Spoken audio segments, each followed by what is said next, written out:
Lorry workshop തൊഴിലാളി ഹൃദ്രോഗബാധയെ തുടർന്ന് റോഡിൽ കുഴഞ്ഞു വീണ് മരിച്ചു. ഞീഴൂർ വടക്കേനിരപ്പ് വെല്ലിക്കുഴിയിൽ പരേതനായ തങ്കപ്പന്റെ മകൻ സോമൻ ആണ് മരിച്ചത്. 58 വയസ്സായിരുന്നു. ശനിയാഴ്ച രാവിലെ 11 മണിയോടെയായിരുന്നു സംഭവം. കുറവിലങ്ങാട് മേഖലയിലെ ആദ്യകാല ലോറി വർക്ക്ഷോപ്പ് ഉടമയും ലോറി തൊഴിലാളിയുമായിരുന്ന സോമൻ ഇപ്പോൾ മാൻവട്ടത്തെ വീട്ടിലായിരുന്നു താമസം. മാൻവട്ടത്തെ വീട്ടിൽ നിന്നും ശനിയാഴ്ച രാവിലെ കുറവിലങ്ങാട്ട് എത്തിയ സോമൻ ഒരു സ്വകാര്യ വ്യക്തിയുടെ വീട്ടിലെത്തി കേടായ ലോറി പരിശോധിച്ചിരുന്നു. തിരികെ വടക്കേ കവലയിലെത്തി ഒരു ഹോട്ടലിൽ നിന്നും ഭക്ഷണം കഴിച്ച് തിരികെ ആശുപത്രി ജംഗ്ഷനിലേക്ക് നടക്കുന്നതിനിടെ മൂവാങ്കൽ ജംഗ്ഷനിൽ വെച്ച് നെഞ്ചുവേദന അനുഭവപ്പെട്ടതിനെ തുടർന്ന് സോമൻ കുഴഞ്ഞു വീഴുകയായിരുന്നു.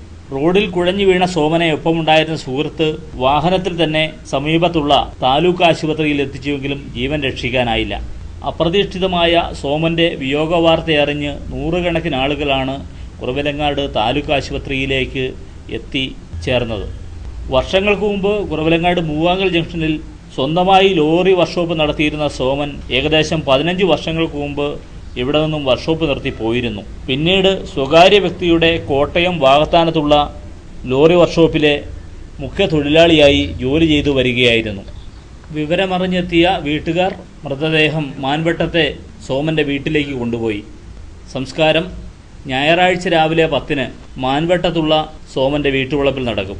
പെരുന്തുരുത്ത് വടക്കേ കൊല്ലംപറമ്പിൽ കുടുംബാംഗം പത്മിനിയാണ് ഭാര്യ. ഏക മകൻ വിഷ്ണു കാളികാവ് SNITCയിൽ വിദ്യാർത്ഥിയാണ്.